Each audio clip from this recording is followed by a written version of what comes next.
Nous sommes le 18 avril 1943 et une escadrille de P-38 survole en rase-motte les vagues du Pacifique. Dans la formation, premier lieutenant Rex Barber lutte sous la chaleur oppressante du cockpit, mais il continue à avancer, conscient qu'ils sont à la recherche de la cible la plus en vue de leur carrière. L'amiral Isoroku Yamamoto, l'homme qui a orchestré Pearl Harbor, qui a fait savoir qu'il négocierait la paix à la Maison-Blanche. L'escadron américain poursuit sa route, la côte de Bougainville se dessine. Rex Barber scrute le ciel. Les services de renseignement avaient été très précis. Un bombardier Betty et 2 vols de 3-0. Ici même, en ce moment même, leur plan est simple et calculé. 12 Lightning vont grimper en hauteur et les couvrir d'en haut. Tout en restant P-38, un groupe de 4 tueurs se concentrera entièrement sur le bombardier avec la cible. Ils atteignent presque Bougainville lorsque le signal radio arrive. Comme à l'improviste, une formation ennemie émerge entre les nuages. 6-0, cependant, pas un, mais 2 Betty Bombers. Les pilotes américains sont surpris. Leur plan est en train de s'effondrer.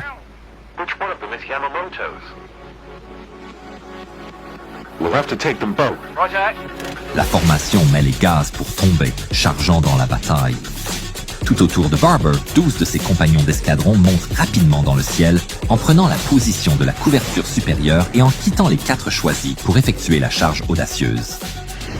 Mais les problèmes ne s'arrêtent pas là. Premier lieutenant Besby, les réservoirs de Holmes ne s'enlèvent pas. Barber est inquiet de voir Holmes plonge hors de la formation et accélère pour se débarrasser des chars d'assaut. L'ailier Raymond Hine le suit rapidement pour le protéger, réduisant de moitié le nombre de vols du tueur. Leurs chances n'ont jamais été aussi minces. Ils ont 2 fois plus de cibles et la moitié des combattants. Yamamoto est juste devant eux. L'enfer gèlerait avant que les pilotes américains ne le laissent partir. Yamamoto est en route pour rendre visite à l'un d'entre eux 4 aérodromes opérationnels autour de Bougainville avec 8 de ses officiers, parmi lesquels se trouve son second, fidèle chef d'état-major, Matome Ugaki. Ugaki s'assoupit dans son siège quand, à l'improviste, l'une de leurs escortes 0 passe à toute vitesse et ralentit juste devant le nez de Betty, secouant ses ailes. Confus, Ugaki regarde de plus près et se rend compte que le pilote agite la main, montrant frénétiquement quelque chose du doigt. Soudain, l'opérateur radio demande au pilote de plonger et la Betty effectue une brusque manœuvre d'évitement. Les officiers s'accrochent tous pour survivre alors que le bombardier japonais plonge désespérément. Ugaki tente de repérer l'avion de Yamamoto mais n'y parvient pas. À l'extérieur, 3-0 meurent pour la paire de P-38 en approche, désespérés d'arrêter l'attaque. Lanfier rompt la formation et monte à l'assaut des chasseurs japonais et laisse Barber charger seul. Lanfier ouvre le feu et les 0 répondent en retour, les traçantes s'entrecroisant dans le ciel. Lanfier n'est pas ébranlé par les armes de petit calibre qui l'atteignent dans les ailes, les sons se répercutant à travers le fuselage comme de la grêle. Il appuie sur la gâchette, déchaînant ses armes jusqu'à ce que les 0 soient contraints de s'éloigner de la trajectoire de collision. Barbet poursuit cependant sa route, quittant la mêlée derrière lui. Devant lui, les 2 Betty se séparent dans des directions opposées. Il en choisit un au hasard et se lance à sa poursuite. Mais il n'est pas seul. Soudain, un traceur s'étend juste devant son cockpit. Un 0 de l'Enfer l'a poursuivi en tirant dans eux. Les traceurs continuent de passer en trombe son pare-brise. Il lutte contre l'envie de tirer. Il s'éloigne et vise le bombardier. Barber appuie sur la gâchette et déclenche une grêle de balles de calibre 50 et 20 mm. Les obus transpercent l'avion ennemi, des pièces se détachent du moteur et un panache d'huile s'échappe de la machine. Mais Barber est implacable. Il tient la gâchette, même s'il entend et sent son propre avion d'être frappé par derrière. Il devra prendre ceci bombe, même si c'est la dernière chose qu'il fait. Mais c'est alors que le 0 qui le traque passe en trombe, lui donnant quelques instants vitaux de répit. Barbet vise mieux et continue à démanteler le bombardier, le mettant en pièces alors qu'il le poursuit jusqu'à l'arbre hauteur du sommet. Soudain, le bombardier s'arrête. Il est incontrôlable et roule dans les airs. Barber esquive immédiatement, manquant de peu le coup l'aile du bombardier qui tombe hors de contrôle et s'écrase sur un arbre en contrebas, explosant en une énorme boule de feu. Barber se retourne par-dessus son épaule pour voir une colonne de fumée noire s'élevant du verre. Il se met en route pour la prochaine. Mais 3 autres zéros l'interceptent dans eux. Ils ouvrent le feu et Barber esquive, plongeant au loin pour gagner en vitesse, tout en écoutant les balles ennemies, frappant les ailes et la queue, le crépitement des impacts se répercutant dans le fuselage.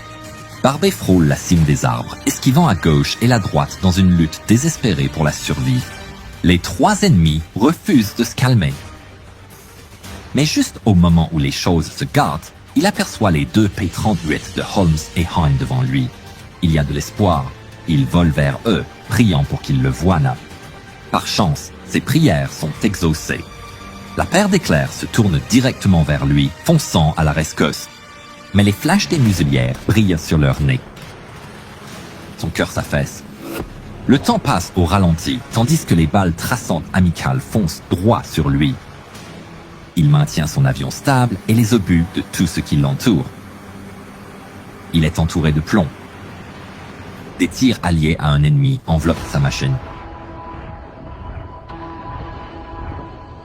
Les éclairs se rapprochent de plus en plus, armes à la main, jusqu'à ce qu'ils passent en rugissant au-dessus de nos têtes, et soudain, le ciel se calme brusquement. Barber regarde en arrière, ébranlé. Tous les avions ont disparu. Les P-38 s'envolent à toute vitesse et les zéros ont été dispersés par l'attaque audacieuse des 2 éclairs. Il prend une grande inspiration et se met en route pour le dernier Betty. Holmes et Hine font demi-tour après avoir sauvé la queue de Barber. Le coup avait été risqué, mais il avait fonctionné et maintenant ils poursuivent le dernier bombardier restant. Holmes le traque alors qu'il tente de s'échapper, frôlant les vagues jusqu'à la mer. Holmes ouvre le feu, déversant autant de munitions que possible sur l'énorme cible. Mais l'avion reste obstinément en l'air alors qu'il remplit de plus en plus son pare-brise. Il poursuit l'attaque aussi longtemps qu'il l'ose. Avant d'esquiver en rase-motte, faisant rugir son P-38 à travers le fossé qui sépare l'ennemi de la mer. Rex Barber regarde son coéquipier de près éviter la collision avec une Betty gravement blessée, mais il se rend vite compte que la cible vole toujours. Il plonge sans hésiter et se met à la poursuite du bombardier et appuie sur la gâchette. Sa volée frappe le réservoir de carburant et fait exploser les fumées. Le bombardier est la proie des flammes et plonge dans la mer. Barber n'a pas le temps de réagir et il vole droit dans l'explosion avec des flammes autour de son avion. Mais il ressort de l'autre côté, indemne.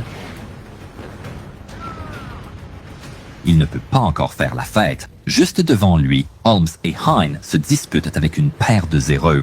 Le P-38 de Hine est recouvert de plomb et plonge avec de gros dégâts, tandis qu'un des zéros est retiré par Holmes. Barber s'écrase dans la bagarre et attrape le dernier zéro, ne s'est pas rendu compte et l'a abattu dans le ciel. Very low. Help us out here. If everyone subscribed, then that would be the mission accomplished. Tout le monde rentre chez soi. Everyone, get your ass home. Mais alors qu'un escadron en liesse rentre à la base, un personnage émerge de la mer, entouré de l'épave enflammée de son avion. C'est Matomi Ugaki, gravement blessé mais vivant. Le pilote a également survécu par miracle, et ensemble, les 2 hommes ont regagné le rivage à la nage, s'accrochant à un débris. Un 3e survivant serait également pris en charge par après l'accident. Seuls 3 membres d'équipage des bombardiers sont rentrés chez eux. Yamamoto était dans le premier bombardier.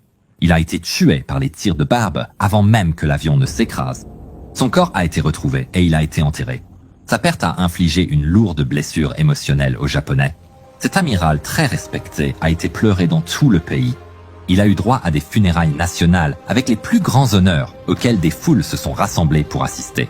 Rares sont ceux qui ont été plus durement touchés que Ugaki, qui ne s'est jamais pardonné d'avoir survécu à l'attaque. Il écrivait sur les événements de son journal. Il se souvient que des traceurs ont frôlé nos ailes et le pilote manœuvre frénétiquement pour s'échapper. J'ai attendu avec impatience le retour de l'avion en position horizontale afin de pouvoir observer le bombardier de l'amiral. Même si j'espérais le meilleur, je sais trop bien quel sera le sort de l'avion. Le nez du P-38 semble s'ouvrir en 2 flammes scintillantes et soudain le bombardier s'ébranle de l'impact des balles de mitrailleuses et des obus de canon de l'ennemi. Tout est devenu noir. J'ai senti la force écrasante de l'eau salée dans le fuselage et presque immédiatement, nous étions sous la surface. Ugaki a continué à servir dans la marine pour le reste de la guerre jusqu'à ce que l'empereur déclare la fin des hostilités le 15 août 1945. Indigné, il s'habille le jour même de sa vêtement d'officier, a pris une épée de cérémonie qui lui a été offerte par Yamamoto et qui a été utilisée pour la dernière attaque kamikaze de la guerre.